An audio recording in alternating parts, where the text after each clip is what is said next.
I hope you're ready. This is going to be exciting.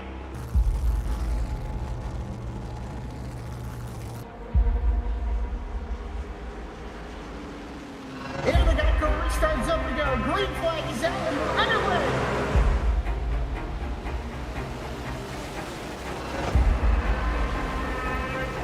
Just a few laps into this. Oh, the 37's getting loose. Oh, and he saves it. Oh, they're going 3 wide.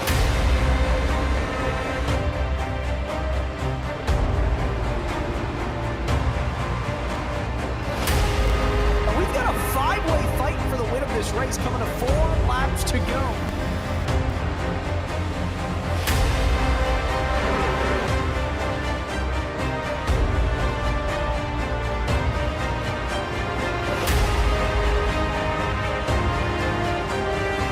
He's gonna win it here in spectacular fashion.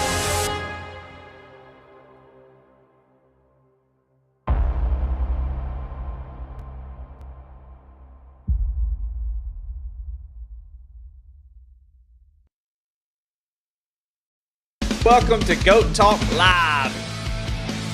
I don't know. I get a little tired of hearing, right? The 99 is terrible. Here, I'm lacking for some reason. It's real white and flabby. WTF.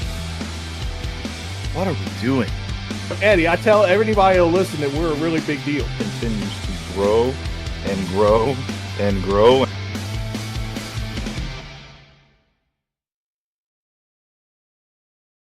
Quality, ultimate protection, and the highest level of craftsmanship. We make our gloves for the hard worker that wakes up every morning and gives 110%. You deserve the highest quality protective gear that's going to work for you, day in, day out. We know it can be tough deciding what companies to trust for your hard-earned money. It's all in our name. We've mastered our craft to help you master yours. We make our gloves rugged, durable, and designed for you. Whatever the job is, we have you covered. We are your glove station.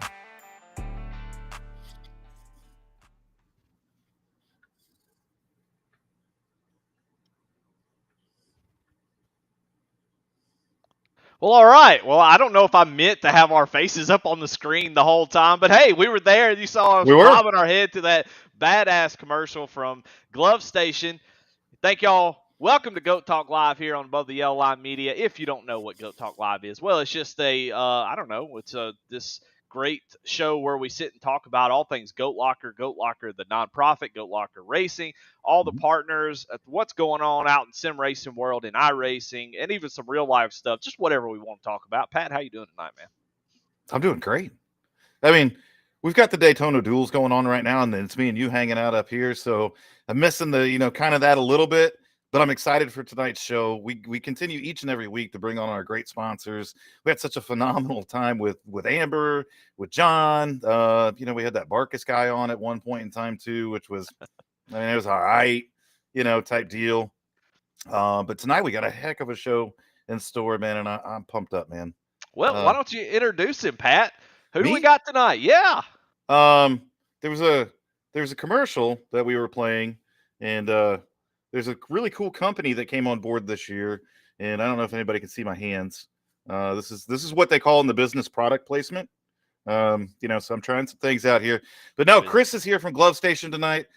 Super, super excited about it. This is a new partnership for us, and for this company to come on board and believe in what we're doing and all the things that they're doing is just phenomenal. And then, they sent me some gloves too. So I'm sporting these reinforced knuckle ones with the fingerless ones.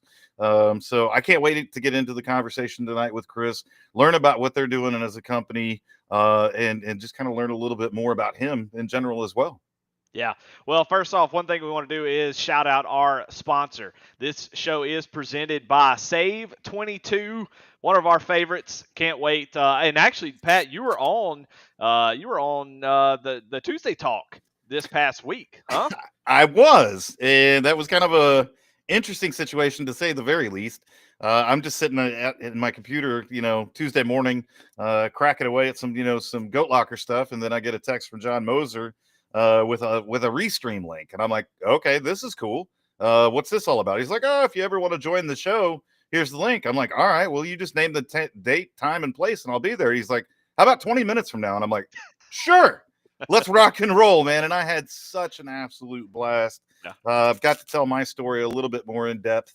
Yeah. You know, kind of put it all out there about my story, which was awesome to do.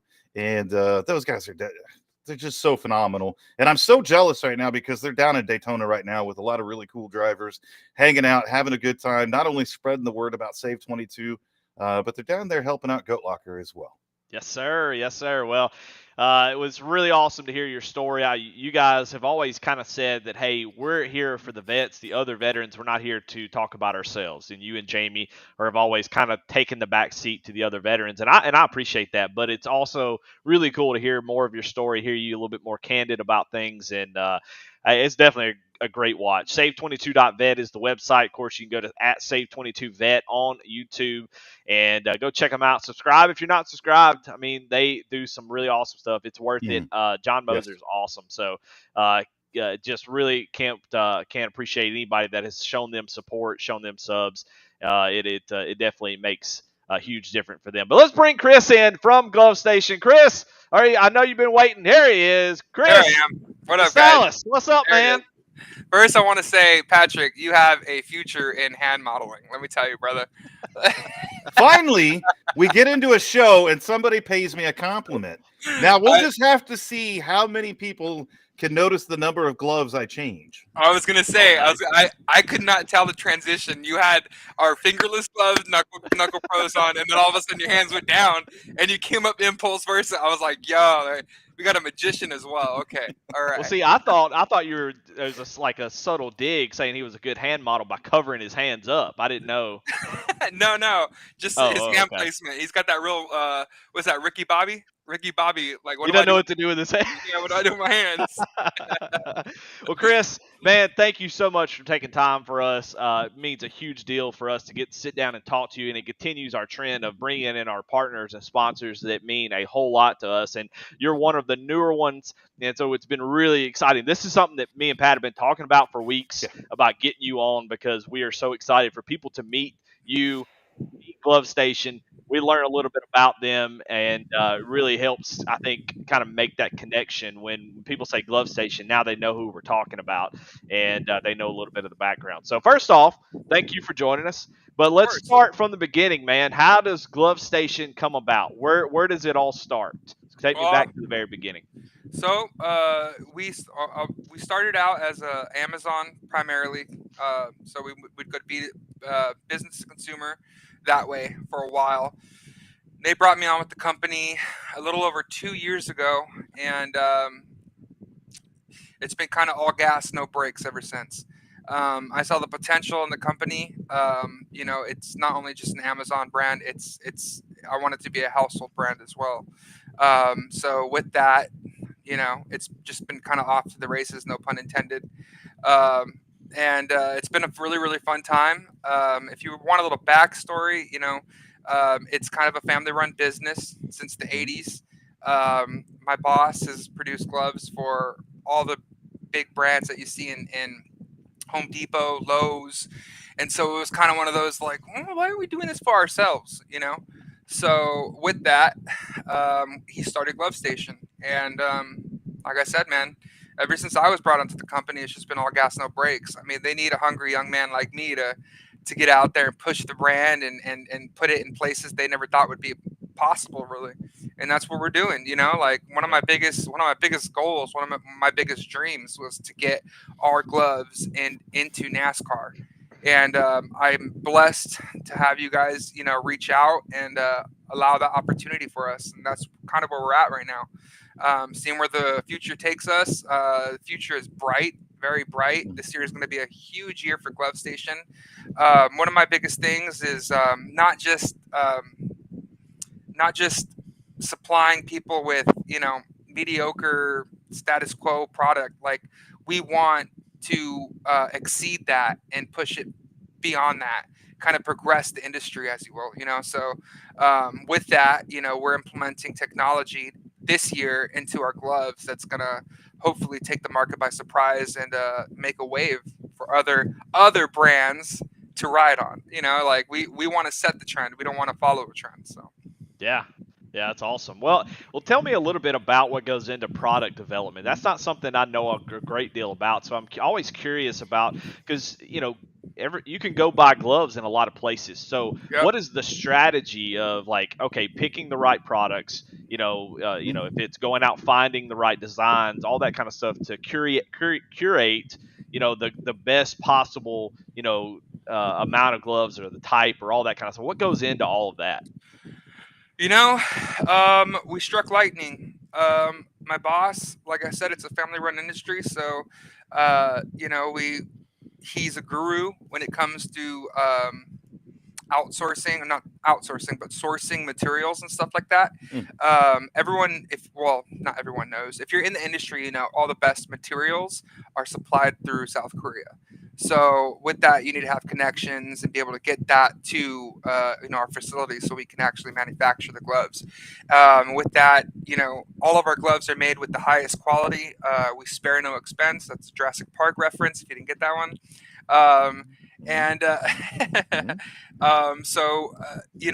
All the gloves are designed with intent. So, I'm not going to lie and blow smoke up at anyone's butt, but we do see what's out there. We see what the competition's doing, but I don't like to copy. So I'll see what they do wrong and then I'll fix it for ourselves. And that's kind of where we're at. So all the gloves that you see on the Glove Station line on our website, glovestation.com, all those gloves are designed with intent. Right now, when I was brought onto the company, the main objective was to infiltrate the tactical market. And told my boss that's probably one of the hardest markets you can infiltrate and gain your market space, but it's been really good. The first year was laying a foundation for the company, and ever since then it's just been like kind of off to the races. Like I said before, the reception that we get on our gloves, they're received very well, and we're happy with the outcome, and happy that Goat Locker Racing reached out and allowed us the opportunity to join the team, kind of, if you will. But yeah, this is the front page. Those are all of our tactical gloves. We call them tactical. I want to be clear about this. When you design something for one of the toughest jobs in the world, our military, first responders, etc., the gloves can withstand any other job you throw at them. Whether it be mechanics, DIY, industrial, doesn't matter. As long as the glove is built tough, you got yourself a pretty versatile glove. And so that's the thought that goes into designing the gloves. We're not just making it for tactical. You can take these gloves, use it at the range, do your thing, and then go home and fire up your circular saw and get to work. On your workbench in the garage. So that's the intent behind the gloves, and I think we're doing a pretty good job supplying the everyday consumer with a solid glove. Our price point, our quality, hands down. It's not even a question. Like we smash on the competition. I can't disagree with you there. I mean, obviously, I've been hand modeling a couple different ones, and you guys have been doing some really cool stuff. So one of the things you guys did a couple weeks ago, you were at the SHOT Show in Las Vegas. Yep. So, and you talk about the tactical market and those types of things. So, I mean, tell us about that show and what you guys did there and just some of the things that you had on display. So SHOT Show is really, at least if you're familiar with the industry, SHOT Show is kind of like a place where you show out, where you show everyone. You kind of like flex on all the other competitors. And so that's my job to make sure that we flex, the most. And it was great. I mean, what I do primarily at the show is I maintain the relationships that we start with, like I don't want to call them influencers, but the people that are out there pushing our brand. And if there's one thing that I've learned, you don't have to spend a big budget on acquiring these huge names that you see in the industry. You just need to make sure your gloves are on the hands of the right people, and everything else will fall into place. And that's kind of what my job is, and that's what I take pride in doing. I take pride in my social abilities and the fact that all I need is a crack in the door, and I'll stick my foot in it and kick it open. Like, you know what I mean? Like, that's what I do, and that's what that whole week. I call it Hell Week because because it's literally like, dude, this past shot show was tough, man. Because during the show, you're maintaining relationships. It's after the show where you start acquiring new relationships.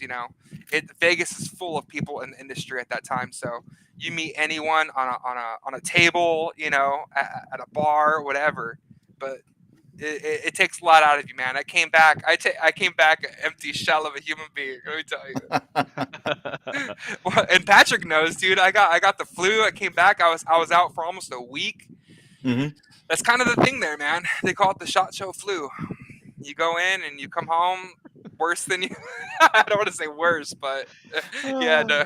You got the kennel cough. Yeah, man. It's awful, dude. It's awful. Let me tell you, it's just like, come on, guys, cover your mouth when you're coughing. Well, here's some of the products, and we did kind of curate. Oh my gosh, I'm gonna die on that word, but curate a couple of things. If you want to take a look at them, just scan the QR code with your phone, and of course you can go to glovestation.com and check it out. But scan the QR code and go check out some of these things. We've got quite a few of them. Of course, one of my favorites is this one. We talked a little bit of pre-show. Yeah, I used to work in a auto shop, and these are awesome. You can get these caught in a bead. These are welding gloves, but Chris, what'd you call them? Oh, they're called grandfather gloves. Yeah, grandpa gloves. Hey, man, it is what it is, bro. All of our grandfathers are tough as nails, so I love these because they're so easy to come on and take off and put on it real quick. You need a protection like what these offer. You get that, and then if you need to find motor movements of your fingers, you can take them off real quick, put them right back on. They're super nice. And then we talked about the goat skin gloves, which we had to show those off, and they're all really awesome price. You've got these resistant oil rigging gloves, which look awesome. That's such a cool design. And you laid those out perfectly, because the first gloves you showed were pretty rudimentary. There's no inner lining, very durable, very durable. I mean, you can beat the crap out of those gloves and they can take a licking and keep on ticking. And then the second gloves, you got the insulated winter gloves. Now those gloves are legit because they're waterproof and they're heat insulated, right? So those gloves can go. And they're goat skin. It's genuine goat skin leather. And if, let you guys all know, goat skin is very, very durable. It's very durable. There's goat skin, then there's deer hide. And then you can get into, like, if you're totally against kangaroos, you can get kangaroo leather. Oh, God. I'm against kangaroos. Let's make all the gloves we want out of them. Tough stand on kangaroos. Screw kangaroos, I say. Oh, so you want some kangaroo leather gloves? Yeah. God. I want a kangaroo jacket. Those are jerks, man. Have y'all seen that video of that guy punching the kangaroo? Well, yeah, I think we've all seen that. Yeah, dude, okay. Kangaroos stand their ground, bro. I got nothing but respect for kangaroos. What other animal could sock you in the face if you step up on it, right? Hey, I'm going to tell you what. I do know that they will.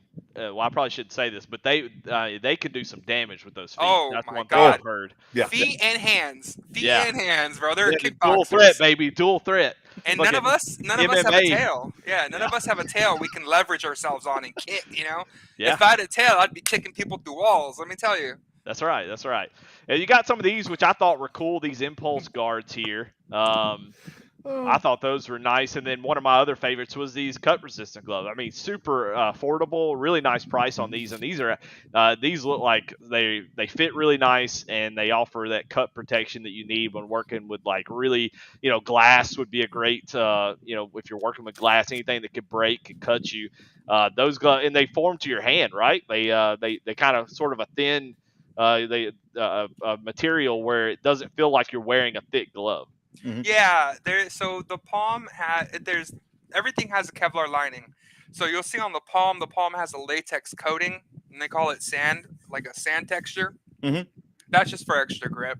But yeah, it does have cut resistant properties. They are great. We offer them if you're in culinary or work in the kitchen. We offer some cut gloves for that too.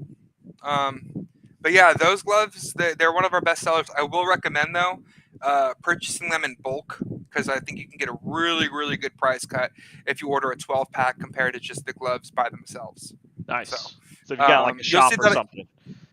Yeah, exactly. Yeah. So we have a lot of mechanic shops locally in Southern California that are using those gloves. They use our nitro gloves. Our nitro gloves, we have 8 mil thick nitro gloves, which is, I mean, if there's one thing, I've got a few mechanic friends, and if there's one thing that they complain about the most, it's you put a new set of gloves on, and within 3 minutes, you got a rip, and that once it rips, I mean, your whole hand starts just to get exposed within seconds.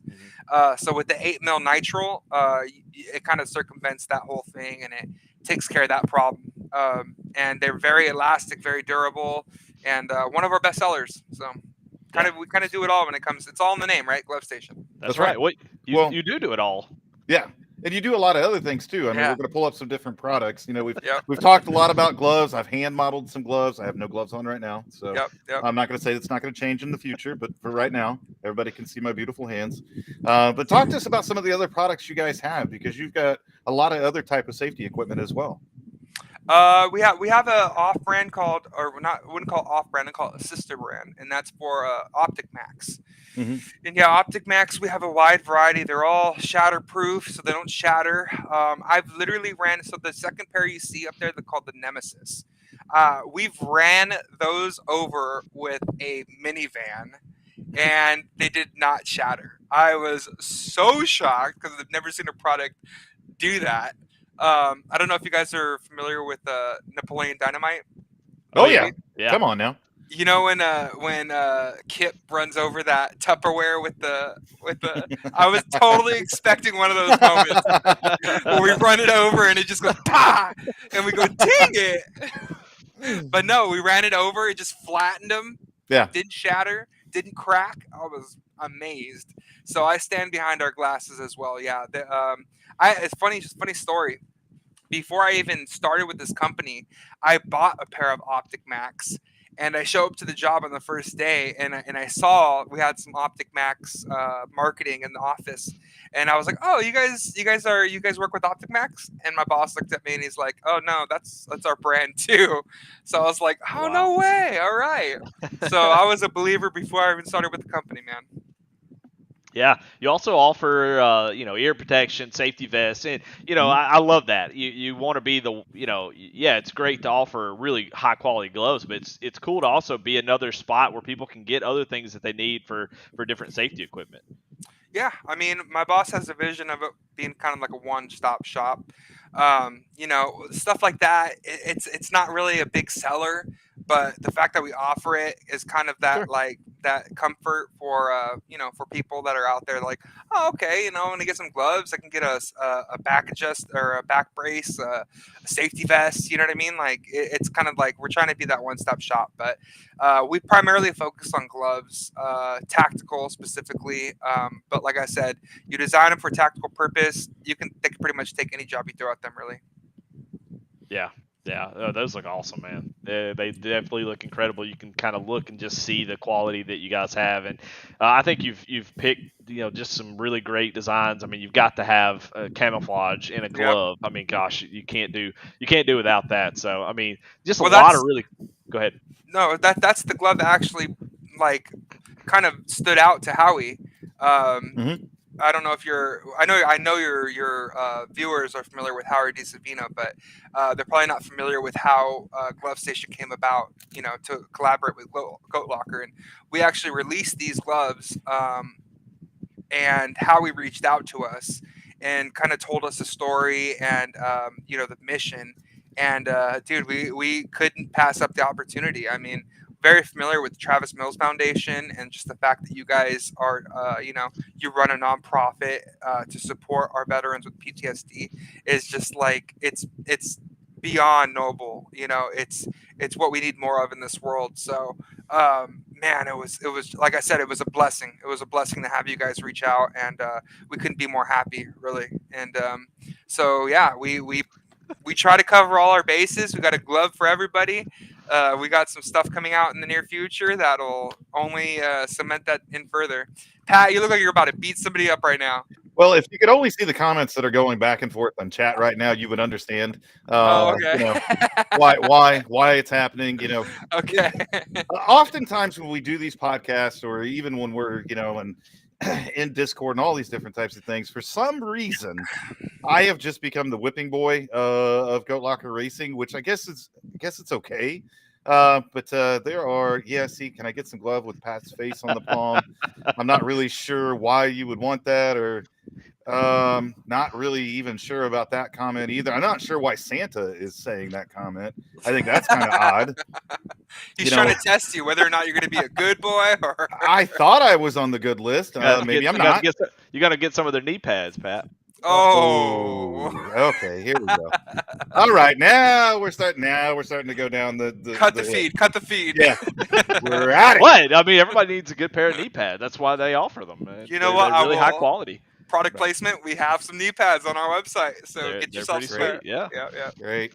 Yeah, well, that's so awesome, man. Well, one thing that kind of caught my ear when you were talking about it, you want to get in NASCAR, and I like that you said that, because that obviously ties into how the relationship started here. But what is your feelings about NASCAR? What is your history with NASCAR? Are you a NASCAR fan? Like, what is that desire to be in NASCAR? Where does that come from?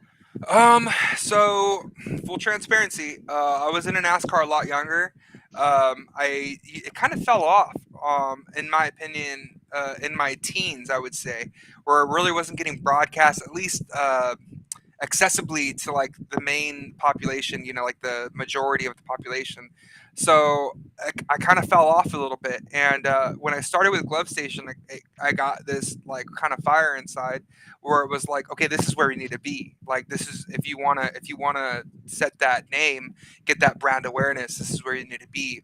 And, along with that, I saw another company, Goon Tape. I'm not sure if you're familiar. Goon Tape. They had a car wrapped, and that for me was like it. I was like, okay, so they can do this, we can do this. Let's do this, So that's kind of where it started. I had no idea how I was going to get that entrance. So I'll say it again. I'll say it to the day I die. I'm blessed to have you guys reach out. Everything happens for a reason. I believe in fate, and just kind of nurturing that relationship and seeing where it could take us in this NASCAR space, really. And as for like my fanboying over it, I would say that it's been rekindled as of late. Okay. But yeah, it died off for a little bit. When's the last time you've been to a race, Chris? Oh God, last time I went to a race was when I was 13. Okay. It had to have been 13, yeah. I remember. And how old are you now? 35. Okay. I can tell you how to rekindle it. It's very simple. Go to a race. You see the fire, smell day. the smoke. It will light that fire, and it will burn bright. I'm telling you right now. I don't care what it looks like on TV. Those next gen cars, when they crank up, when they drive off, they are mean sounding. So if you're any kind of car guy, if you love racing, go to a race. I'm waiting. I tell you what. Come to in July. I'll be at Chicago for the street course race. So if you want to come to Chicago, meet me there. We'll watch a race, and we'll see a damn good show for sure. Always open for that. So yeah, any chance you can get to go to a race. You say you live in California, so you've got Sonoma out there. You don't have Auto Club anymore, sadly. But Sonoma is a fantastic track. So, but you go to Bristol, go to one of those tracks, Pat. I don't know. You went to Bristol last year. Would you suggest Bristol? Yeah. If you've got a bucket list of a track to go to Bristol. Where's that, up north? It's in Tennessee. Oh God, not even okay. Mm-hmm. Yeah, and it is a amphitheater, to say the least. It's a half-mile track, and you can't escape the noise. You can't escape the smell. The bleachers are constantly vibrating.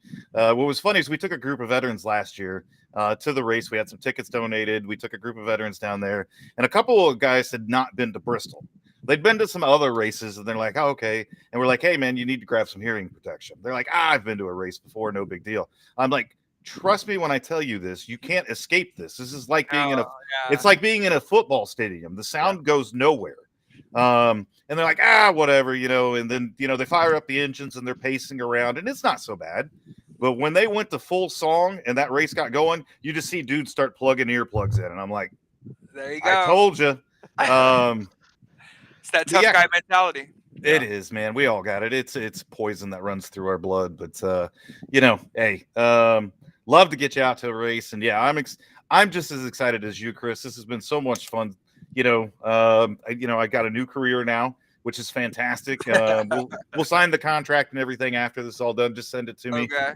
That way I can, the rights to my hands and all that other stuff. I hope you're good with the payment in gloves, though. Oh, I'm 100%. My favorite form of payment is sandwiches. I mean, if you just give me a sandwich, I'll probably do almost anything. We can do that. So, yeah. I'm good, man. You DoorDash me like a sub from Jimmy John's, I'm in all day long. You got it. I'm done. Okay. But I am just as excited as well. It's so cool. And me and Eddie's talked about this a few different times. And of course, me and the rest of the team, you're one of the first organizations to come on board that actually has a product that you sell. And a product that's relevant, to a lot of people that's within our leagues that tune in each and every week, because we're just a bunch of blue collar people out there having a whole lot of fun. And then, oh, by the way, we're a bunch of former military people as well that, hey, we like our guns and things like that. So I thought this was so awesome. And then you tuned in on Monday night to check out the Glove Station ARCA series. What'd you think, man? I thought it was great. There was a couple of cars that I thought were really nice, just perfect. I can't remember the names right now. No, it was 79 and was it 39, if I'm not mistaken? Holtz, I believe, was one of them. But they had that gloves represent. Yeah, shout out to Holtz. They're representing that glove station. So we really like that. It made me smile big time. So well, I can tell you for a fact that Goat Locker guys really support the sponsors. Yes. I've done work on a channel called V Speed. We do our broadcasting work through there, and these guys will put V Speed logos. All of our sponsors, they'll have a car for them, and so they really show up and show out when it comes to supporting the sponsors, getting them on some screen time and stuff. And it's free advertising. Y'all don't even have to pay them. They're just happy to do it. They'll paint a car up. And boom, you got 3 or 4 glove station cars out there. So, well, it's awesome. I know Patrick and I were talking about this prior, I think a week back, but Patrick wants to talk about getting a Goat Locker racing glove, and I'm all for it. So with that, hopefully we can suit all your drivers with some Goat Locker racing glove station gloves and get you behind those wheels. And that's right. Yep. Speaking of, I've got this, and this is something that I want to talk about because this is my McLaren GT3 Fanatec wheel, excuse me. And I've had one that had a little sort of a cloth thing, but this actually has this kind of a cheaper rubber. And and I think a lot of guys probably deal with this where you're driving and you grip these things so hard they kind of rub your hands raw. So what would go great with a wheel like this is some really nice gloves from Glove Station to be able to hold on to this and not have your fingers rubbed raw. So if you got a wheel like this, might be a good opportunity to get you some gloves. One of the things a lot of the guys use gloves for is, they have the what is it, Alan Cardi? What is the yeah, we're gonna go with that. And so your oils get into this, you sweat and all those types of things. So a lot of guys wear gloves to protect their wheels so they don't get worn out and things along those lines, because these things are expensive as hell. So as your brain turns and you're like, hey, we're involved with Goat Locker, this great sim racing organization, this great veteran nonprofit, we're definitely going to move into the real racing world, but give you a couple of ideas of some of the things that we're looking for. Oh, we'll definitely have this video chat, and we'll go through it and try and get you guys the best gloves that will serve you guys the best. For me specifically, my hands when I'm driving, at least when I'm driving behind my personal car, if I'm taking it to the next limit when I'm driving my car, my hands can get a little clammy because I'm getting. You're dealing with 3 tons, so it's like it can get a little hairy, a little dicey real quick, and I have to worry about my hands getting a little clammy when I'm cutting the corner pretty sharp.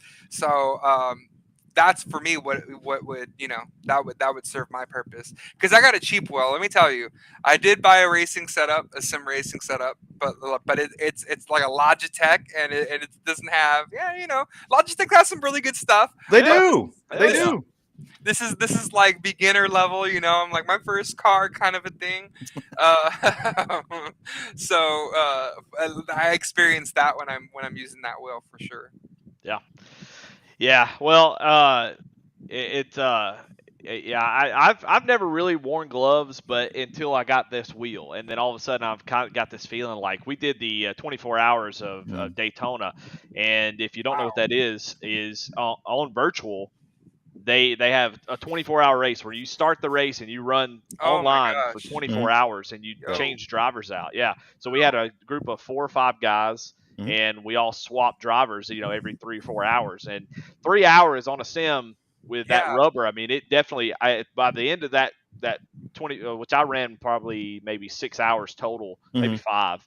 My inside of my finger was rubbed raw just from that rubber. So. Yeah, it would have been nice to have some really nice gloves there. When do you guys do that 24-hour? That's in January. Oh, did it just pass? Yeah. Yes. Yep. Oh, bummer. Yeah, I like checking into those. Yeah, but we got a lot of other events that are coming up, and as we continue to kind of expand and do all the different things that we're doing, I love the conversation about a Goat Locker glove. Me and you, Chris, have talked about that before. We do have such a tremendous community, and these guys support us, and they support, each and every one of the sponsors, like Eddie was saying. The co-founder of Goat Locker Racing, Jamie Barkis, who was on the show a couple weeks ago and all that stuff. He's my great friend. Known him almost 30. Jamie's cool. Yeah, I've known him almost 30 years. You haven't met that Jamie. You met the I other met Jamie. the other Jamie. Okay. Yeah, there's too many Jamies. Trust me, way too many. Okay. You haven't met him yet. But when he runs on Wednesday nights in the Cup Series, he has a complete glove station paint scheme. It is really cool. I'm gonna have to get a snapshot of it and get it over to you. But what these guys have done with your logo and placing it on there, I loved when the QR codes were going up. You could see people were scanning the QR codes. That's the awesome part about this. And yeah, I can't wait to see where the partnership goes, how we continue to grow it, and in the meantime, just have a whole heck of a lot of fun. It's exciting, man. It's definitely exciting. The future's bright.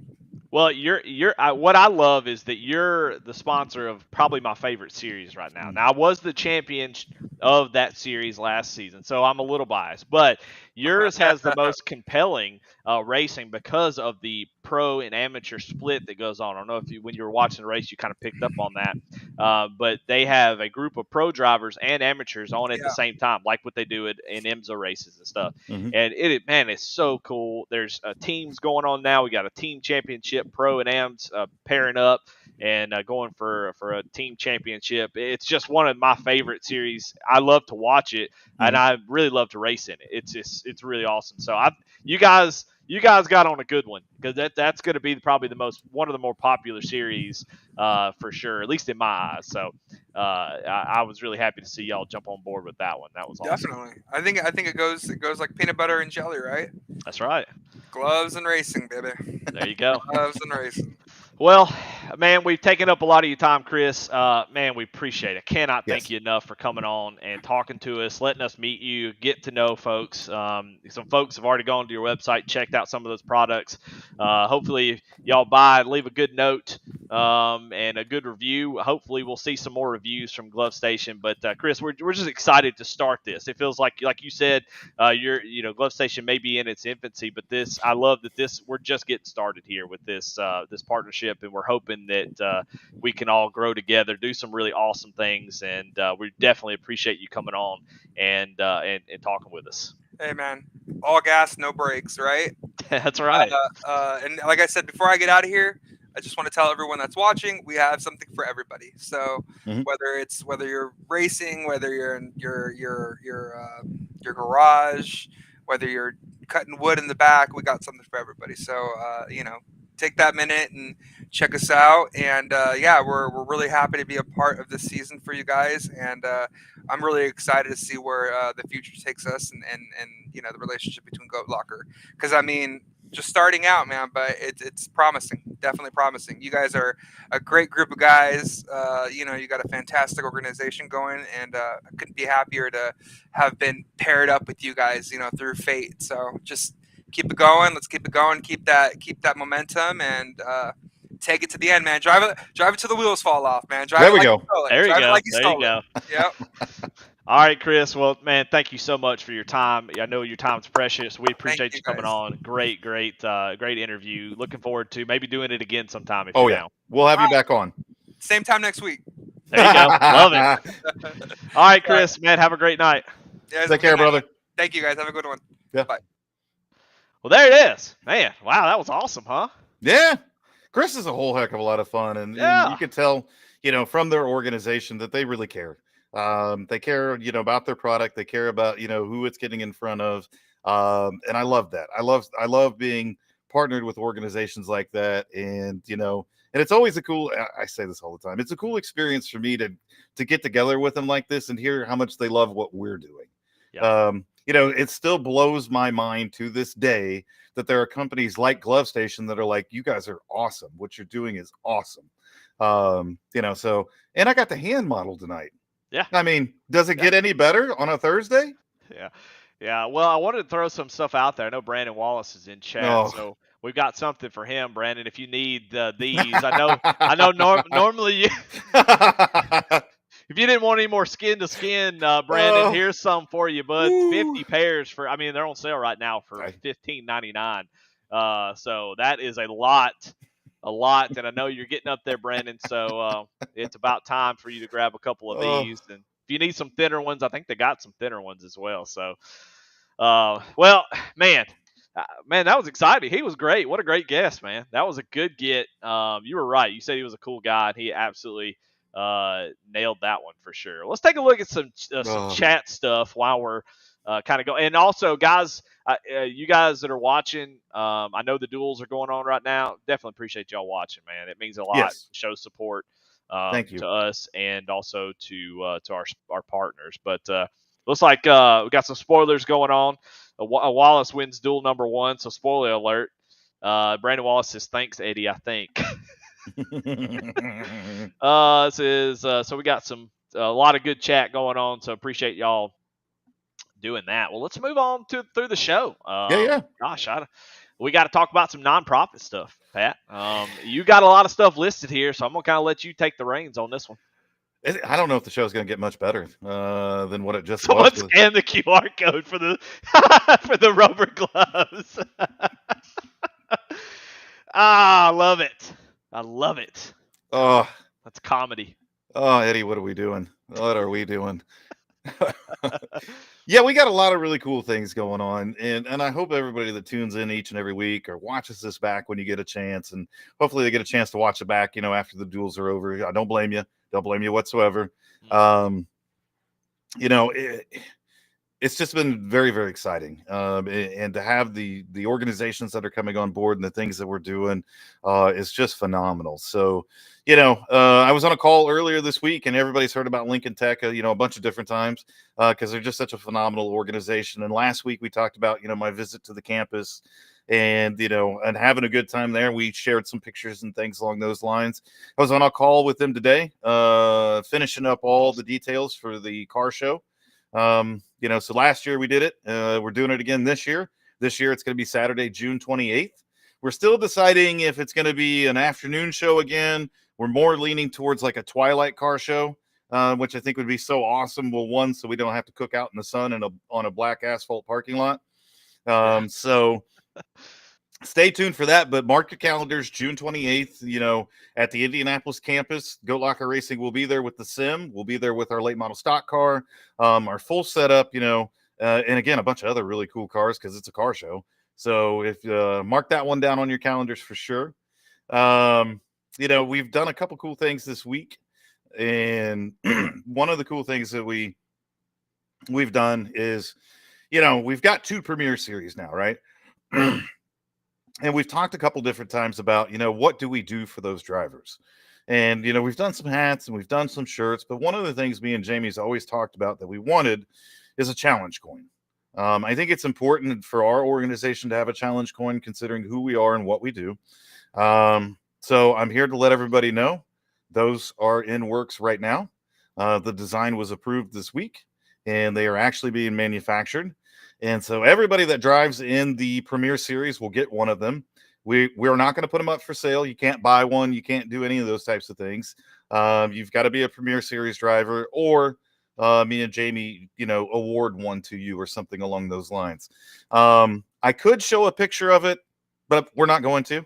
We'll keep everybody in a little bit of suspense for a little while. But I think everybody's really going to enjoy them, and it's just something really cool that speaks to who we are in our history, in our military history, and all those folks that have served, along with our first responders as well. So be on the lookout for that here in the next couple weeks. Well, tell us, to break down what a challenge coin is, by the way. Yeah. So we got talking about this last night in chat, and I've got probably well over 300 of them. It's a military tradition, and it dates way, way back. I don't know exactly when it first started, but they were handed out as it was a token. It was a coin, and on that coin or piece of metal was, some sort of inscription or some sort of emblem that represented a unit or represented a person, and it was given out as a token of gratitude, or it was given to you as you served in that unit, so you got that coin. And so that tradition evolved over the years to what it is today. So I can speak specifically to the Navy. The Navy has a lot of challenge coins because the Chiefs Mess has a lot of challenge coins. And so there's some pretty cool traditions that are behind them as well. And so in the Navy, as a Navy chief, you have to have a challenge coin on you at all points in time. Because if you go out, to the bar or to a restaurant with another group of chiefs, you could get challenged. In other words, somebody breaks out their coin and starts tapping the bar top. And if you don't have a coin to tap the bar top as well, you get to buy everybody around. And I made that mistake once. We were out on a training evolution, staying in a hotel, I believe. And, we were going down for dinner that night or whatever. And I don't know, for some reason, I just didn't throw it in my pocket or whatever. And I left it in my uniform pocket. And, we're downstairs having a few beers and eating and all that stuff. And somebody started doing this number. And I'm like, son of a fudge sickle. And that was a fun build to explain to the wife, too. So the challenge coins are coming. Do you think on Top Gun Maverick, do you think that the whole like money on the wallet on the desk or wallet on the counter was a throwback to the challenge coin that they just kind of changed up? Yeah. But it seems similar, huh? Yeah, very similar. Yeah. And it's just a really, really cool tradition. And, I have some in my collection that have very, very deep meaning to me, just by who gave them to me and those types of things. We were talking last night, the last challenge coin I received that was actually from Ryan Pendleton, which I think is so really? cool. I have such cool stories like that makes it all worth it. So I am super, super excited. Jamie is super excited that we're finally going to bring a challenge coin to Goat Locker Racing. And I think everybody's going to be really excited about it once they actually see it. Yeah, that's awesome. That's awesome. Yeah. So, another thing we did this week, speaking of kind of some nonprofit news and everything that we're doing, we talk about SAVE22 all the time, as we should. And, I was on the podcast this past Tuesday, and, they're down in Daytona right now. Out there advertising for us, networking for us. Not only are they trying to, further their mission and make some connections, John Moser's down there just working every angle he possibly can, which is kind of crazy to me. But this week we held a competition and said, hey, SAVE22 sent me a bunch of t-shirts, and I'm like, I'm tired of holding on to all this stuff. Show me your SAVE22 paint schemes and I'll send you a shirt. And it was so cool to see these paint schemes roll in. I think that's Cliff Adams in the 98. He did the top car, and he did the sprint car down there. Jonathan Cofield and his truck. Cofield always puts some really cool paint schemes together. They're just so simple and so clean and look so good. I actually talked to him when Jamie was putting together my SAVE22 Cup car. And I was like, dude, they're just so clean looking. And so he kind of pointed me in the right direction for some base paints and stuff like that. I think the 09 is Fred Seagraves. Yep. Yep. Mm-hmm. And then we got a GT3 car down there. And I think Tim Jones put that one together. A couple guys have put a couple GT3 cars together. And it was so cool. And what's even cooler to me is, I put this little graphic together and I said, hey guys, I'm going to launch this on social media. Check it out. And man, did it get a hell of a response from SAVE22, from, guys in the league, from other people that are connected to SAVE22.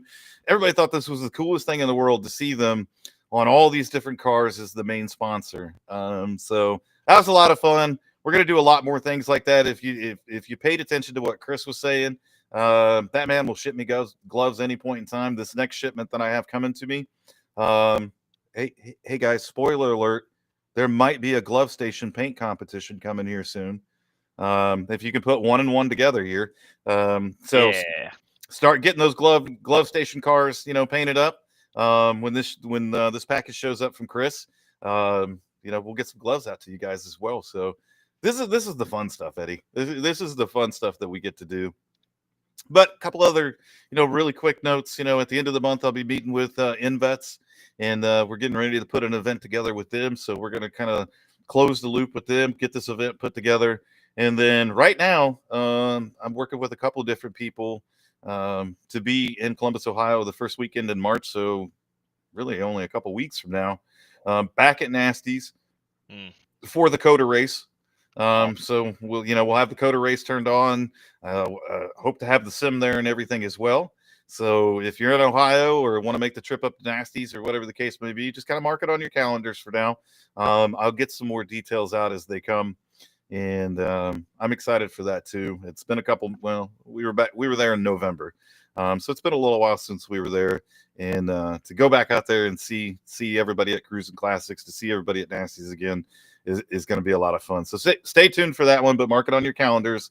Goat Locker will probably be at Nasty's for the Coda race on Sunday, March 3rd, I believe. Yep, awesome. Can't wait for some sim rig giveaways as well. Can't wait for that. I'm hoping that this year we can try to figure out a way, just to speak candidly, to try to get some video, some more stuff. So excited to see what may be going behind the scenes with that. Hopefully I can help and try to figure out some way that we can have sort of a montage, some videos and stuff to really kind of highlight and show those things. The pictures have been great, and your videos are obviously awesome and personal, but I feel like really want to see more of that. I want to see the whole deal, the get up, the unload the boxes, the meeting the families, and if they're willing. I hope that we can do some stuff like that. So I'm excited to see how all that goes. These sim rig giveaways this year. This 2025 is going to be awesome, huh? Oh yeah. We have a goal this year to do 12 of them. We will do it. A matter of fact, I have 2 complete sim rigs downstairs right now, minus the PCs. That's all I'm waiting on are the PCs to come in, and then we're going to have 2 ready to rock and roll. The PC part's going to be tough right now. I tell you, it's a nightmare in the PC part land. It's rough. Yeah. So, but Alexander PCs is working hard on it for us, and I hope to have those in the next week or so, and then we're going to start mapping out when we're going to do the next couple of them, and we are going to. Come on, Brandon. Why do we even bring up stuff from him? I don't understand this. Because I want him to be. I want him. If you're gonna heckle, you're gonna have to own it. And this is Brandon owning it right here. This dude. But yeah, I'm excited for that too, and I agree with you, Eddie. I'd love to tell the stories a little bit better.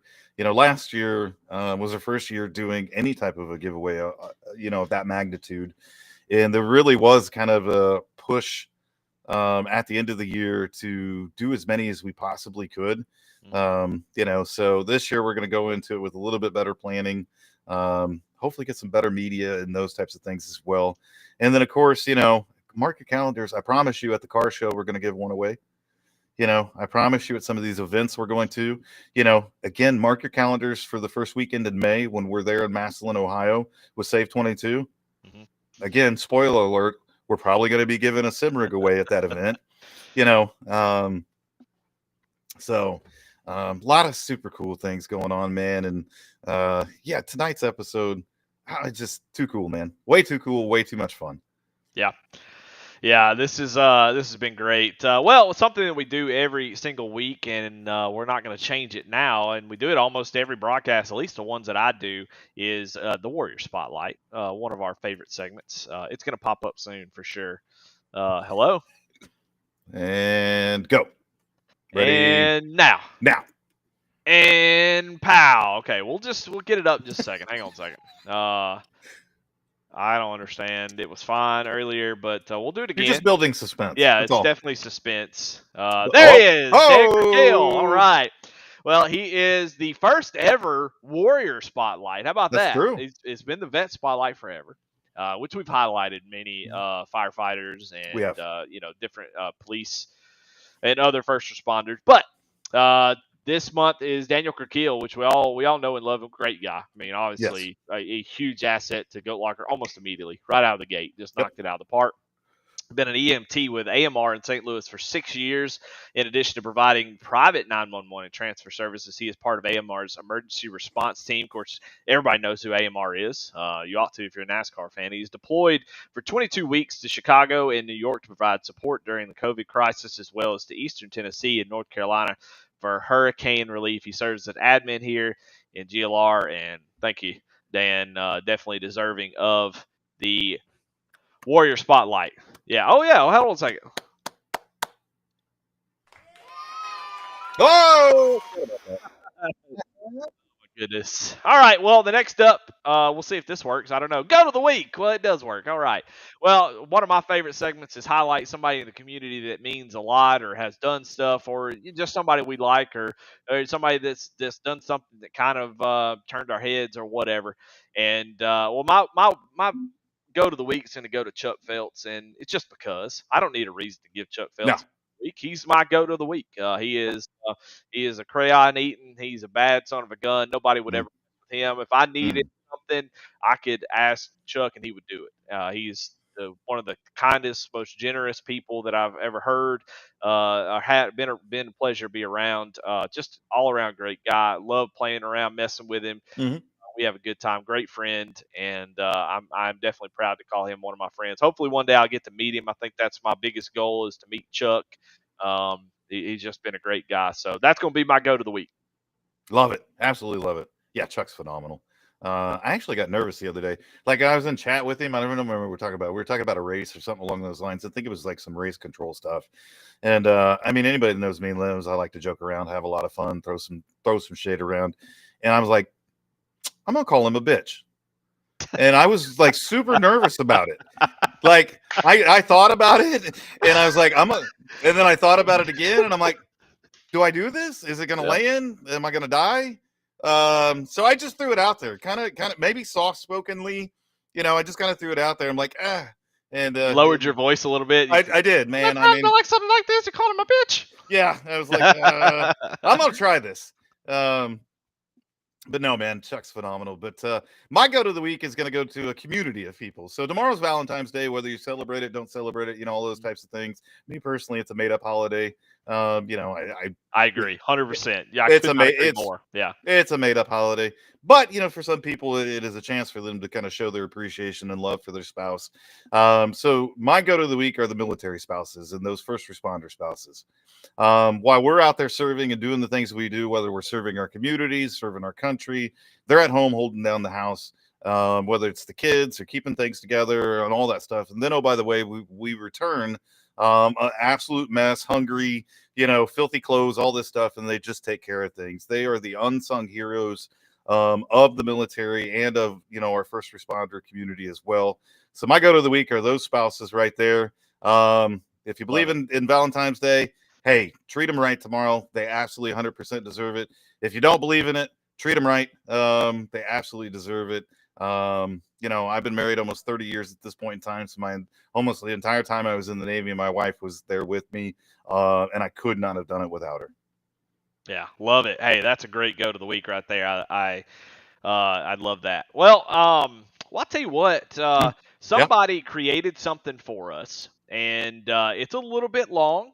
We'll cut it short if we need to. But Jamie Lipke put together a clip for our clip of the week. Logan Surgeon put together a smash to pass. Now, if you don't know what a smash to pass is, well, it is a turn the damage off. Mm-hmm. Get a car on a short track, and you can run through anybody. There's no rules, and you can just kind of let all your frustrations. You see what happens in the soapbox. This is sort of a release for that. And Lipke was nice enough to make a video, and so we're going to show that off. Anytime somebody makes anything, we're going to definitely highlight them and show them some love and for their hard work. So let's take a look at it, and hopefully it plays. It will. I'm still getting used to all this stuff. I'm not sure. It's thinking about it. Well, I mean, it's thinking about it. I mean, that's a step in the right direction, right? It Yeah. just didn't say no. All right. Well, we're gonna. Here we go. I think I got it right here. I don't have it. I love how you're building suspense during this episode. I You're like, I think I had it all ready to go, and then it just it's like an emotional roller coaster we're all on. We're like, oh, and then it's go. No, I think it's so cool. And Logan put that together. I mean, like you just said, though, things get heated in the soapbox, and Logan was like, hey, man, can I throw together a smash to pass, and maybe some guys can let some steam off? And I'm like, yeah, go for it, bro. And from what I understand, I didn't participate in it. I was kind of busy, because I think they did it after a GT3 race one Saturday evening. So it was pretty late. And I know a bunch of the guys had a lot of fun with it. I thought it was so cool that they actually put something like that together. And they can be a a whole heck of a lot of fun, because you just. Oh, I got it. Oh, there we go. Ooh, ow. I mean, just awesome. So they did street stocks at USA Dirt, right? Yeah. Yeah. Yep. Yeah. Yeah, it looks and what I love is that you have, like, iRacing's damage model can be pretty frustrating. You can actually see the parts and pieces fly off, and it's not like you don't have any damage at all. It just kind of regenerates. Yeah. So you can see bumpers fall off, and oh my goodness, people getting stuck on the wall and trying to get them off. Oh yeah, he's hung up on the fence there. Oh! There goes a tire. Good grief. Just gone. Yeah, that tire is going to the moon. Yeah, the front right's just gone. Oh, that's back now. Now it's back. Doesn't really help if you're sitting on. Oh, well, there you go. He got helped out. There's a lot of really kind folks in here that'll help you get your car back on the wheel. I mean, you really need to. It looks like. I love seeing the teamwork. You're there laying on the ground like a turtle, can't get right, and then one of the other drivers is like, "I got you, bro." Yeah, see right there. Yes, sir. Yeah, that's what community's all about. And then he's just gonna drive backwards. Oh my! Yeah, I think Brian Frauheiger, I think he actually won this race because everybody ran out of fuel. I don't know if you said that while I was in Neverland trying to look for the video, but yeah, so that was his first race win of his career. Is here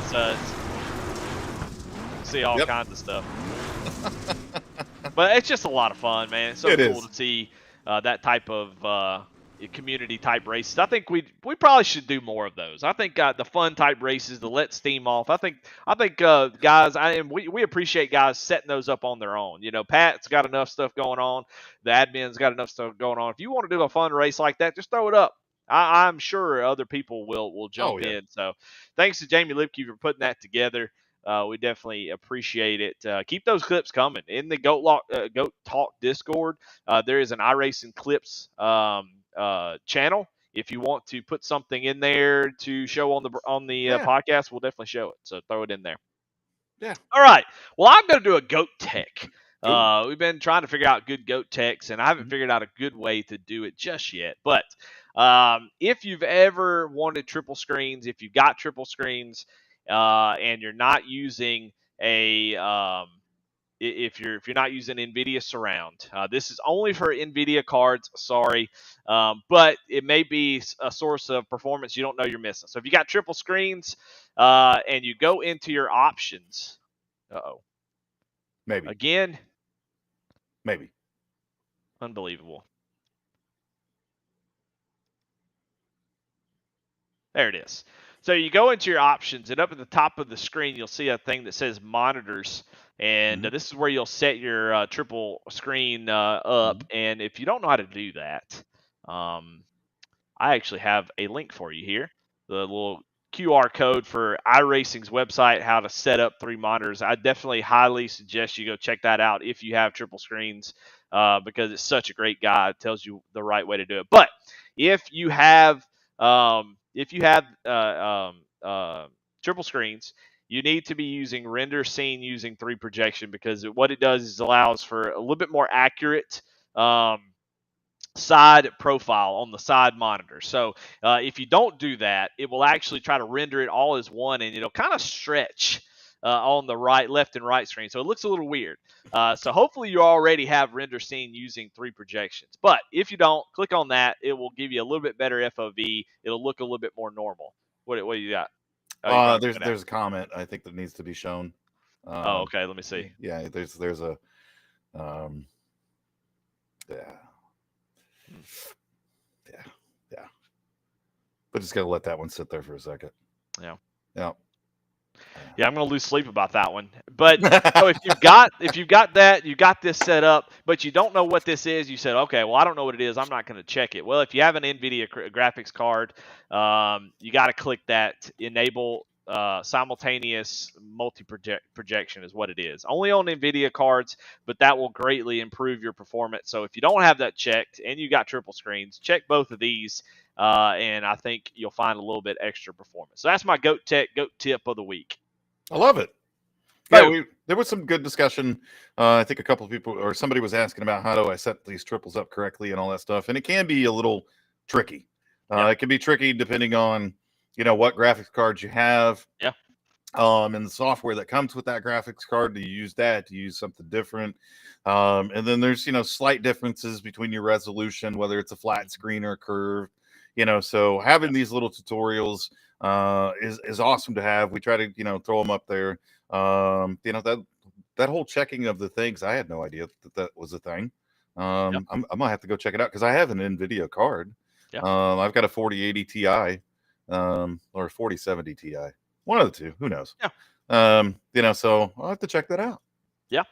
Yeah, so if you want to see all those things and a little bit more, you can scan that right there, or just Google setting up 3 monitors with iRacing, and that link will pop up, and you can go check that out if you don't know how to do that. That's a great place. iRacing is one of the best at having those resources to help you get things going. So, and also, if you ever have any problem with iRacing, of course, the community we have here is great about helping folks out, so definitely reach out for there first. But if you have a problem with iRacing, I can't say enough about iRacing support. One of the best in the business. They still have some of the best support out there. You email them, they'll get back to you. So, every time I've had an issue, they've taken care of it, and it's been awesome. So, go check that out. Love iRacing. Well, we wanted to have a little bit of chat engagement. I know some of y'all are watching the duels. But we wanted to have a little bit of chat engagement here and do some topics. We don't normally do topics, but I wanted to talk about some topics. And we had somebody in Discord ask this question, and Pat, I'd love to know your opinions on it, and we'll love to hear everybody in chat's opinions on it. But the question was, what oval car is the best to learn car control? What do you think, Pat? Yeah, well, I answered that question too. I think the super late model. I think the super late model teaches you a ton about throttle control because it is a very light car, and it is a very powerful car. It is. When I first jumped into the super late models, your stock cars, your Xfinity car, your Cup car, your trucks, all those different types of things. They all have their little nuances. And we could talk about that, until, the cows come home or whatever the case may be. But if it's, for somebody to ask, what is the best car to learn car control, I think it is that super late model. And it was more specifically about short tracks. And that's where the super late model lives, on a lot of these short tracks like Hickory and, places like that. And that car will quickly teach you about throttle control and car control, because if you just try to mat the gas coming out of the corner, you are going to go for many donuts, many. And it is similar enough, in my opinion, to the other styles like the truck, like Xfinity, that it can easily translate to that as well. So when you do get into the Xfinity car, you're going to be able to drive that car better because now you've learned that car control a little bit more. So for me, Eddie, I think it's the super late model. Yeah, I think that's a good one. There's a lot of really good ones, and it just depends on what you're wanting to do, because like the next gen car is sort of its own animal. It's hard to really say, hey, I want to be good at next gen. What car do I drive? And I don't have a good answer for that.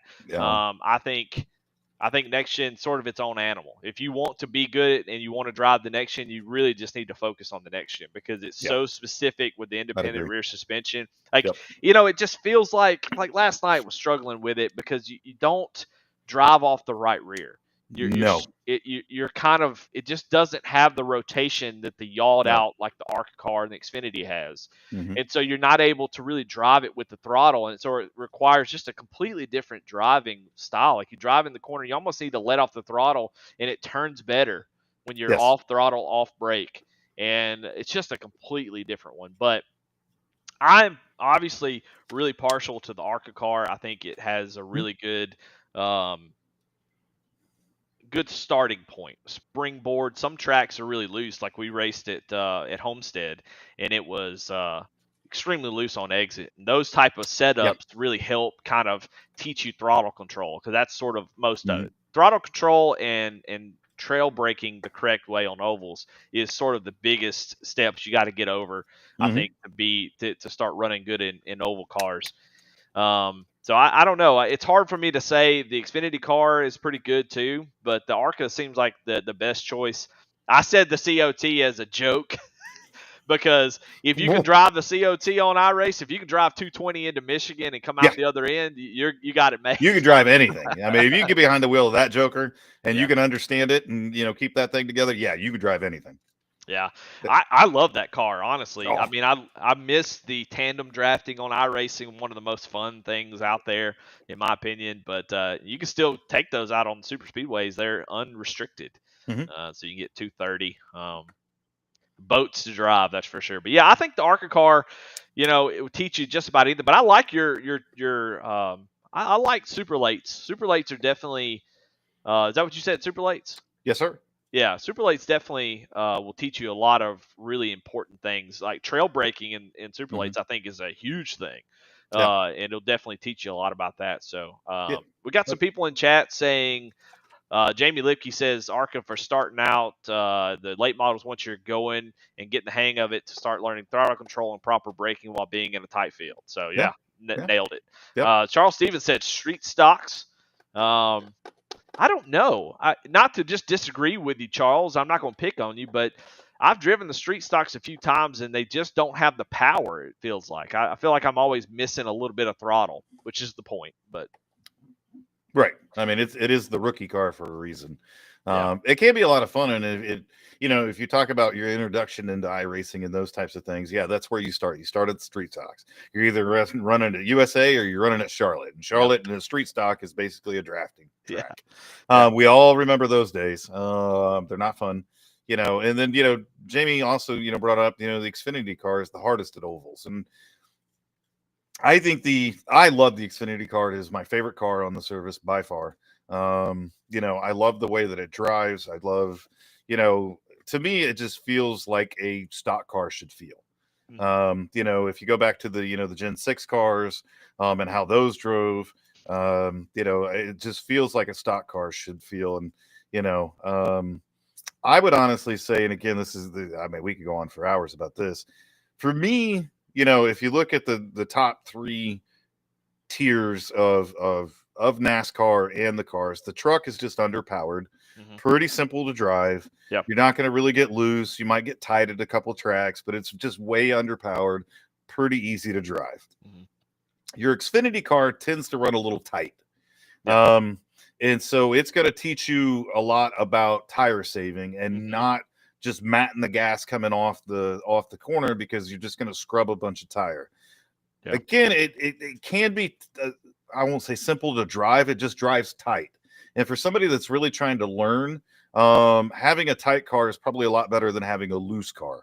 Because I would consider the Arca car loose. In a lot of places, it drives loose. So it teaches you that throttle control.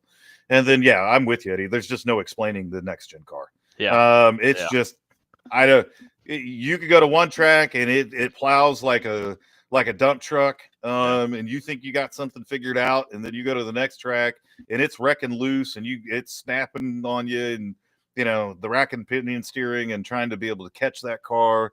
And then, I've heard so many different things too about the transaxle, in the back, and keeping RPMs in the car if you want the arrow. Yeah. So, I mean, the arrow's bad.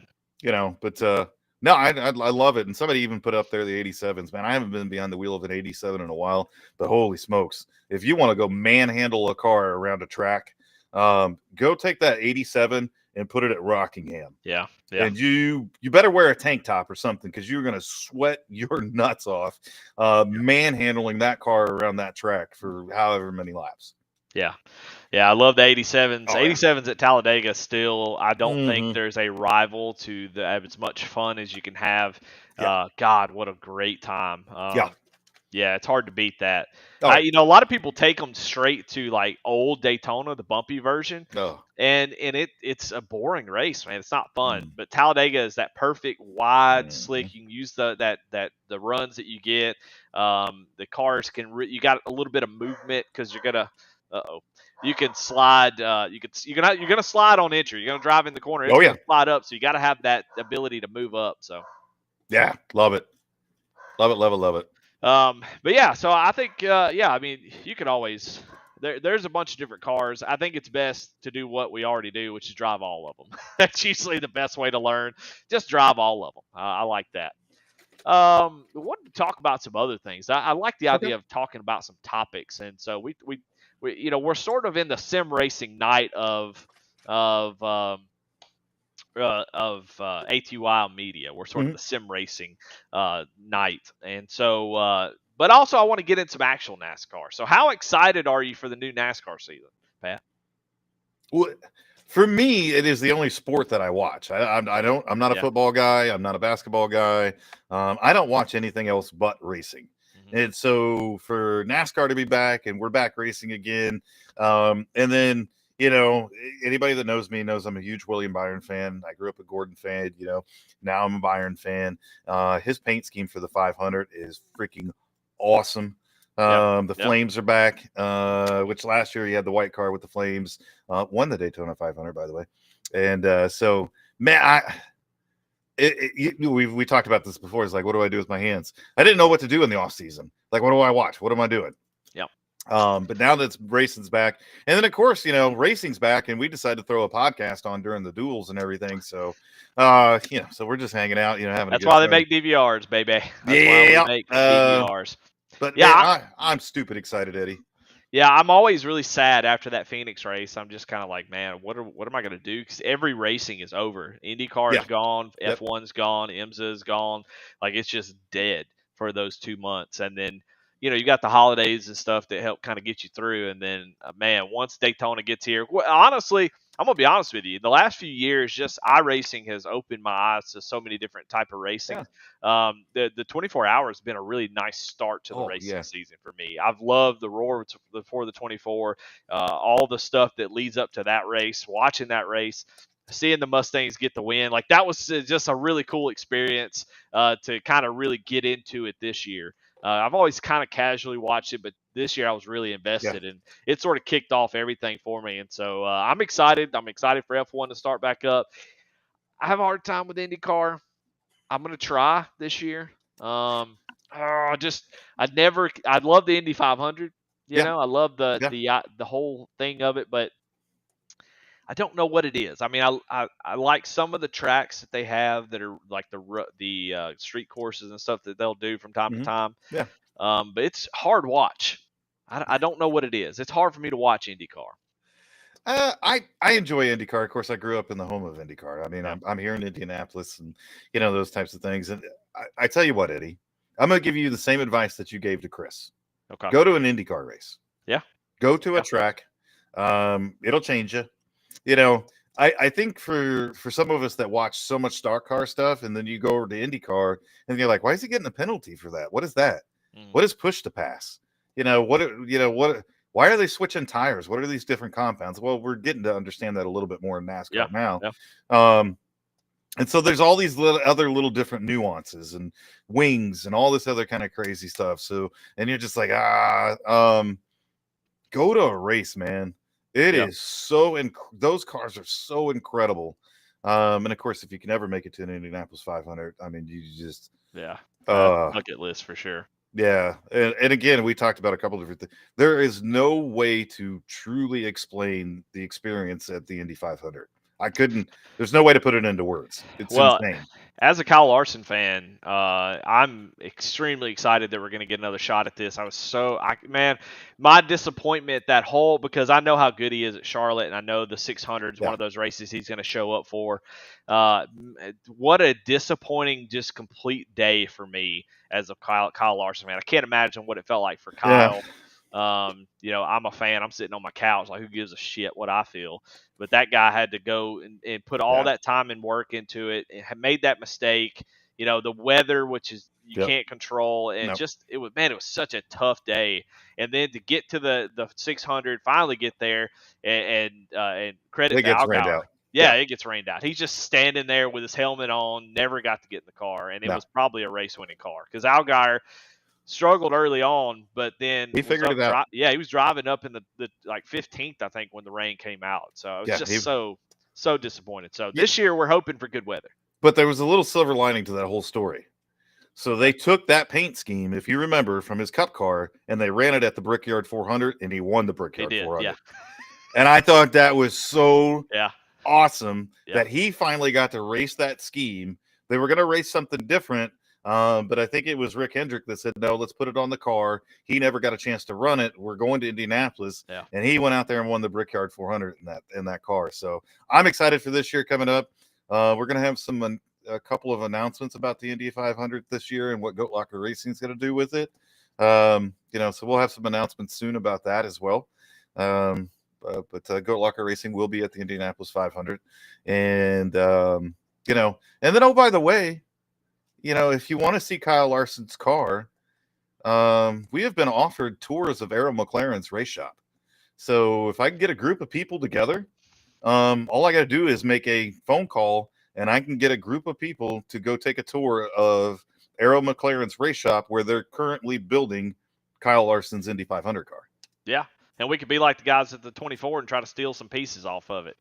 Oh, I tried the last time. Last year I tried. I can't imagine. Did you get tackled? Like, what happened? I didn't. They specifically said, do not get close to it, or any of them, really. The 500 cars they were preparing. Not that you want to anyway. Like, God, that's like going. I'm trying to think of what that's like. That's like going to church and like trying to steal an organ or something. It just.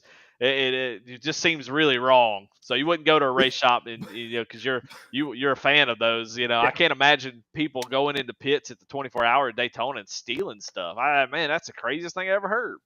Yeah, it was. But it was wild being there. But yeah, I mean, anybody that knows me too knows I'm a sheet metal fanatic, and they actually had the wing off of his road course car because he practiced a couple different things as he was getting ready for IndyCar, and I saw it sitting over there, and it had the Hendrick.cars, HendrickCars.com on it, and I'm like, hey, can I have that? And they're like, no. I'm like, it's just sitting there. They're like, no. I'm like, damn it. I walked around asking about, can I have that? And they're like, no. Can I have that? No. Can I touch that? No. All right. I think we have a picture of you at that. Yeah. I think it's here. It is right here. It's you in the dumpster trying to find a piece of sheet metal right there. Nice shoes. I would have. You got long socks too. I like that. Yeah, I've done it 100%.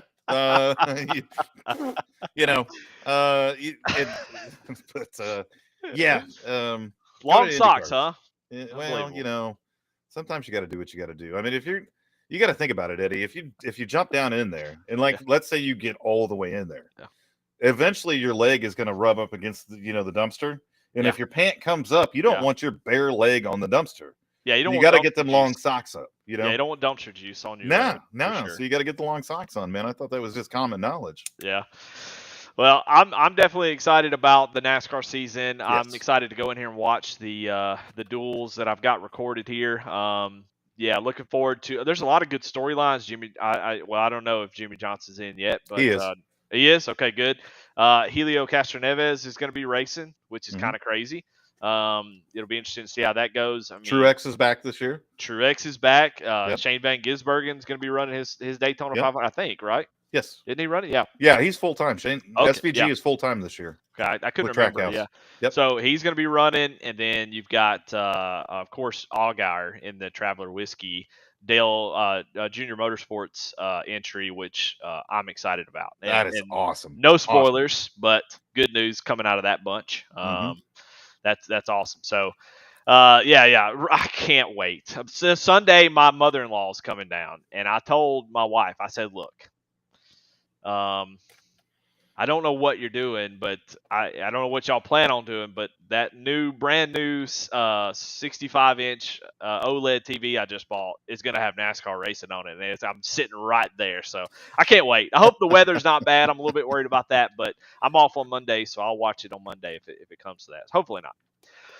Well, we got to talk about a little bit some racing going on. I know we're kind of, we don't want to push too far. I know y'all want to go watch the show. We appreciate y'all being here and being in chat. But yeah, this season has gone by. It's going by quick.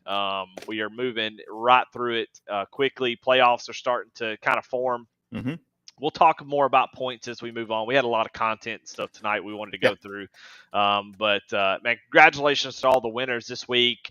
Chris Morse Jr. Coming out just laying it on fire this year. I mean, he's coming out of the gate. We've won 3 and RK won in the Xfinity Series. Finally, I think he's probably deserved a couple in the Xfinity Series. So he is knocking it out of the park. I do believe who won the amateur in Monday night. Oh, you would ask these questions. I will find it in just a second. I'll shout them out. Good. Cliff Adams. Oh, that's right. Yeah. That's his first win of the season. So the SAVE22 car. Of all cars. So the SAVE22 98 machine got the amateur division win. Jeremiah Holt comes home in second, and Chuck Phelps got third in the amateur. So that was a fantastic race. Richmond, not my favorite track, but I think it was a decent show. Wednesday, let's see, Friday night. Trying to remember who won the. You think I'm there? Why would I not remember?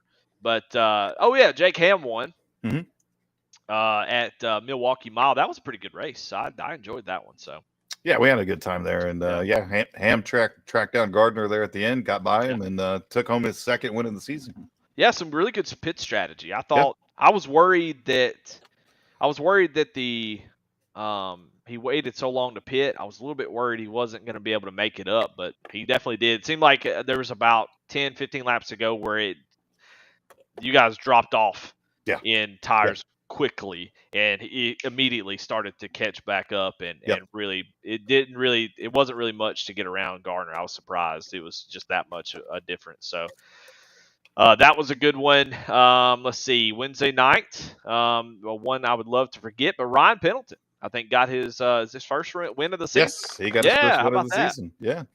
Yeah. So Brian Frauheiger says, "Be careful, Eddie. OLED can burn in, bro. It's gonna burn in. It's gonna have a fucking NASCAR logo right in the middle of my screen. It's gonna burn in. So you better believe if there's gonna be some burn in, it's happening." But yeah, Ryan got his first win of the season in the Cruising Classics Next Gen Series in the Cruising Classics Next Gen Ford Mustang. How about that? Yeah, that was an awesome race. We had a whole heck of a lot of fun. Some of us had fun. I digress. I don't want to bring up any bad memories or anything like that for you. Some of us had fun, and to watch Ryan track down Brandon Evans there at the end, they had an awesome battle those last few laps, and Ryan was able to pull ahead and secure the win. So happy for my teammate for sure. Happy to see Cruising Classics win in their series. Yeah, so I mean we're about to get to the break.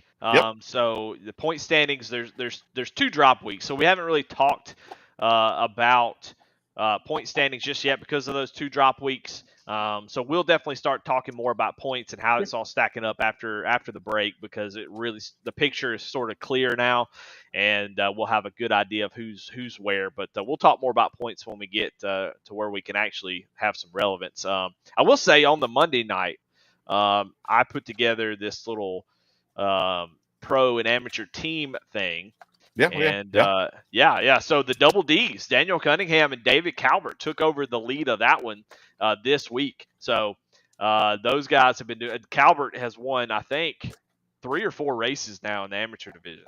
And the amateurs, they get 5 points per win, that he is basically carrying that team. Cunningham has been great. Honestly, he's been very consistent, but Calvert has been leading the charge as the amateur driver, and has been doing great. So those standings are going to be. We'll talk more about those as well.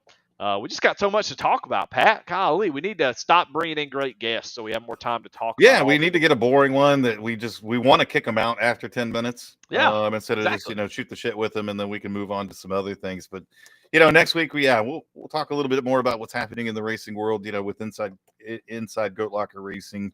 Talk about some points. But the guys on Saturdays have been doing amazing as well. Yeah, Ken Cooper. Yeah, that sports car series, he brought home the win not only for himself but in the Corvette. So that was pretty cool. And oh, by the way, Cody McElwain was at that race, and I don't know what happened to Cody. I started from the pits out of just self-hate and just being so upset with myself. I'm just not having a great year. I don't know. This season has been tough for me. I keep making mistakes. Last night in the Wednesday series, at first I thought I got kind of run over, and then I go back and look at it, and I definitely contributed to that quite a bit. So I don't know. I don't know what it is, but I've just had a tough season of making silly mistakes, hurting people's races. That's not how I drive, and I don't enjoy that. But so I started from the pits and got to have a great time, racing all kinds of folks. And I saw Cody was just about 6 seconds ahead of me at one point. And I said, "Uh-oh, something has happened." if I could see Cody on my relative in a GT3 race, something has happened. So, but Ken got the win there. That's such a cool series. So yeah, and the guys on Sundays have been putting together some great races as well. So again, we can sit here and talk all night about all the races and the community and the things that are happening on and off the track. And we've got so many more cool things to talk about as well. But as we kind of wrap, tonight's episode up, again, I thank everybody for tuning in, even though the duels are going on and all that crazy stuff. Yeah. Thanks to Chris for coming on from Glove Station, talking about what their organization is doing. And again, I got to hand model some gloves as well. I hope John is having a blast down in Daytona with SAVE22, and we can get in front of some more people there. And then, we've got a lot of really exciting things that are going to be coming up throughout the year. And I'll keep, getting more and more announcements out as I, ink the deals on a couple more things here. We are working very, very hard on setting up, our next NASCAR event, and who we're going to be able to actually bring to that and all those types of things. So please stay tuned in for that. We're going to get, this little schedule put together over the next month or so people know exactly where we're going to be at. And if you can come out and join us, that'd be so freaking awesome. We're working on some IndyCar stuff as well. We've kind of targeted either heading up to the Milwaukee Mile with IndyCar or heading over to Mid-Ohio. So be on the lookout for that as well. Again, I said, Go Locker Racing is going to be at the Indianapolis 500. So we're going to have some announcements to come with that as well. Cool, man. Exciting. Well, something that I haven't really said before we get up out of here is thank y'all for watching. If y'all got any suggestions, we had a really nice suggestion. Somebody sent it and said, "Hey, why don't we do like a clip of the week?" I love that. If y'all have any good ideas, things y'all want to see, this show lives to serve Goat Locker, the nonprofit first, but also the racing league. So the drivers that are here, we're here to serve y'all. We're here to entertain, talk about you, have you on as a guest, hear your story. And so anything you want to see, we're willing to try. We're this season, I feel like of Goat Talk, this early part of the season is just trying new things, seeing how things go. So if you got any good ideas, anything that you'd like to see or like to see us do outside of dancing or doing something really embarrassing, we'll definitely check it out. We might give it a shot. So definitely appreciate any feedback that you have. If you're not in the Goat Talk Discord, definitely get the invite and let us know what you think. But thank y'all so much, everybody in chat. Y'all have been great tonight, been active. Hope that y'all enjoyed the chat integrations and stuff that we've got. Really happy to have that sort of being able to communicate with you guys. So appreciate y'all, all that you do. And Pat, man, another great show, man. That was so much fun. I look forward to these every single week.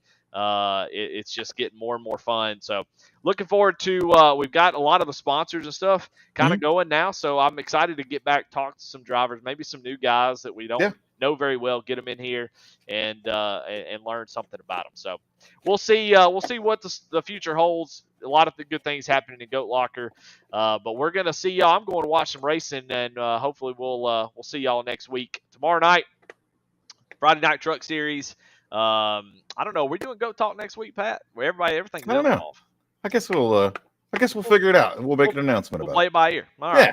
Why not? All right. We'll see y'all later. Thank y'all so much for watching. Go enjoy some racing. Happy Daytona week, and we'll see y'all next time.